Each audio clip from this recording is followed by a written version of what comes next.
All right, a really fun way to spend a day in Seoul is to rent a bike and ride it around. There's lots of good biking trails, and the bike infrastructure is pretty good in Korea. And I rode the bike from Seoul up to the North Korean border. And my original plan was to come back and go across a bridge and go to the ocean as well and come back. But I was feeling pretty bonked on the way back, so I cut this part out. Ended up being about 70 miles.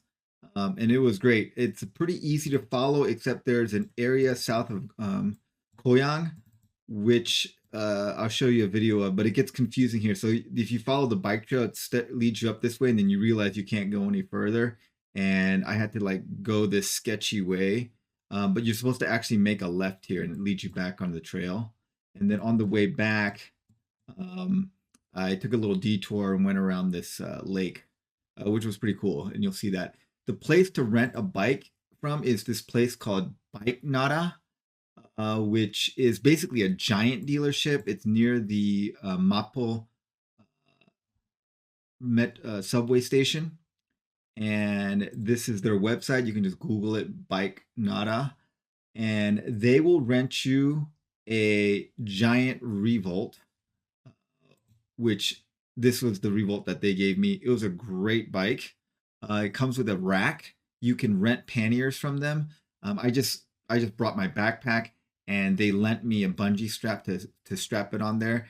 And they gave me a saddlebag with an extra tube, tools, tire levers, a pump, all that stuff.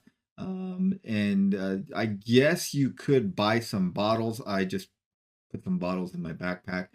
Um, and they will put in SPD pedals if you want. I don't know if they have other pedals, but they have SPD pedals. I forgot to bring my shoes, so I just had them put flats on.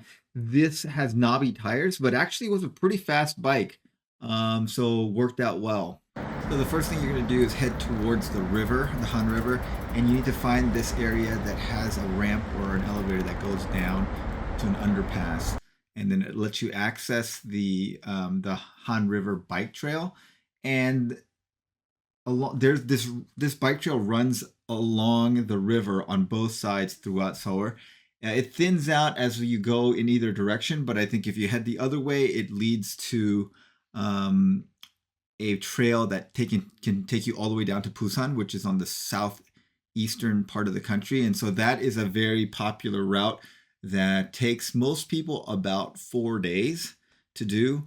But I was heading northwest, and that's on the north side of the river. And here you'll see that you're totally protected from the traffic and from cars, and there are lots of people using the bike trails, and you'll have plenty of company. There's a cool looking. Okay, I think I'm reaching the outskirts of Seoul, so way less people. The bike path is thinning out, and there's fewer buildings. It's kind of nice. I'm at this bridge, and I don't know. I need to head that way. Okay, that was really confusing in that town. I ended up on the interstate for a bit, and I realized that's not the way to go. Finally, I went to Strava, and I could see the heat maps from Strava and figured out the way around it. And then there were several interchanges that are confusing there, but finally made it through, and we're in this pretty rural area now.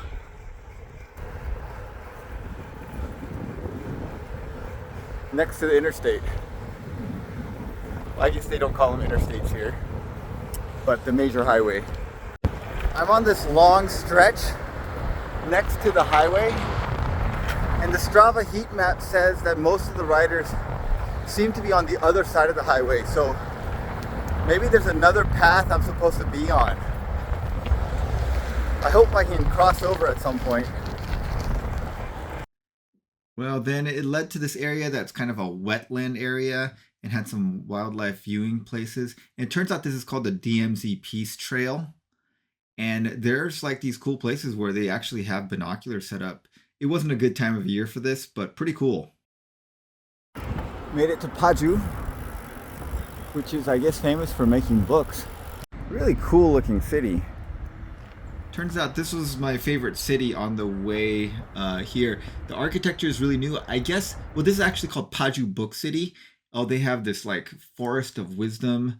They wouldn't let me take my bike in there, but it's a really cool building with lots of books and wood and bookshelves and cafes and things like that. Um, anyway, I spent some time when I came back, and then I was trying to get up to this platform on the left. We're headed up to that observation deck.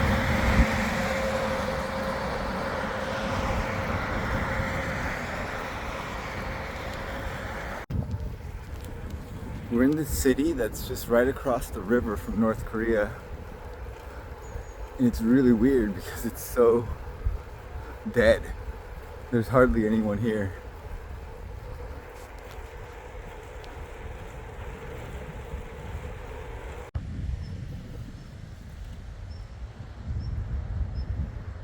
This place is very closed. So that's North Korea right there. I'm gonna zoom in on that. Yep, right there. That's North Korea, right there across the river.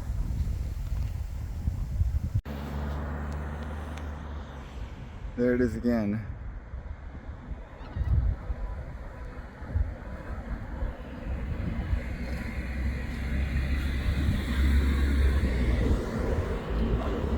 Spent a little time biking around this peninsula part of it, which is a little town next to North Korea.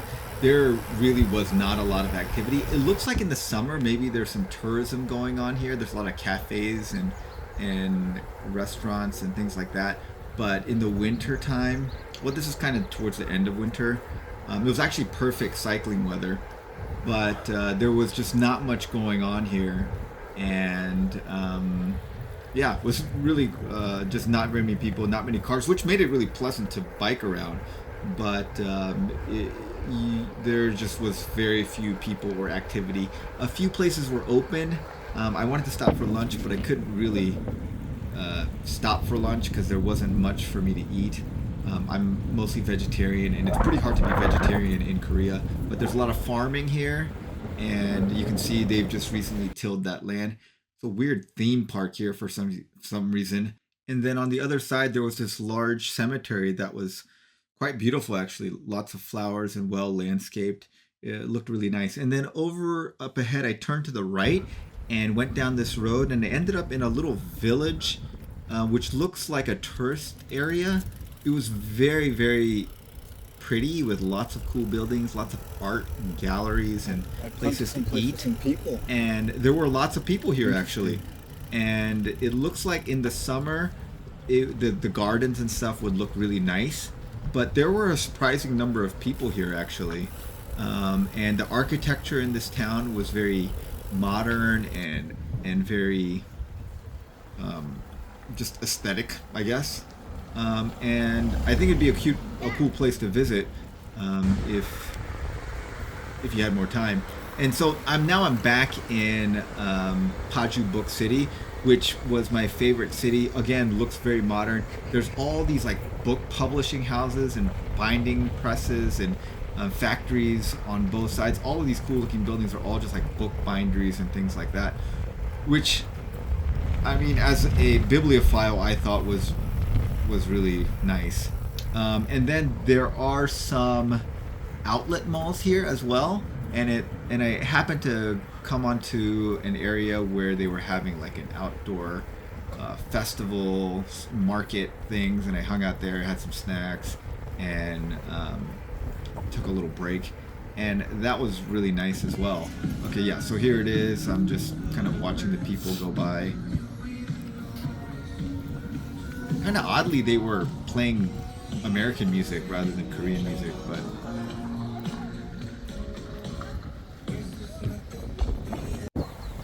and this is the rest of the city. That's some of the apartments they have there, and there was this cool art museum, really nice architecture. And now I'm kind of heading back home. At this point, I thought I was feeling pretty good, But then as I got closer to solar, I really started bonking pretty hard, and I realized I didn't have enough daylight to make it to the ocean and back, and so I decided to head back. This is still the Peju Book City, and they have a little hanok, old traditional home that used to belong to one of the founders of the city. This is the lake that I stopped by, which is just northwest of Seoul, and again, I think I we went at kind of the ugliest time of the year for Korea. There's a time of the year when it like the snow has all melted, but none of the trees are budding, so it's all brown. Like in the spring, I think in a few weeks. So I went in late March, and usually by late March there is some budding, but this was a very cold winter, so I think probably in April it would be absolutely beautiful. And then the summer is very very green, and in the autumn there's fall colors, and in the winter there's snow, so it's very scenic that way. But I think March is probably the worst time of the year to go to Korea because it looks like this, and the scenery would be just absolutely better in every way any other time of the year.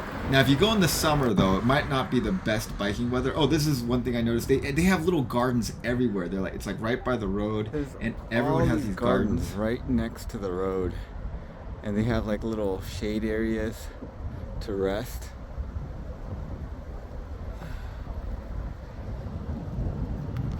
Over here, you can see another one here.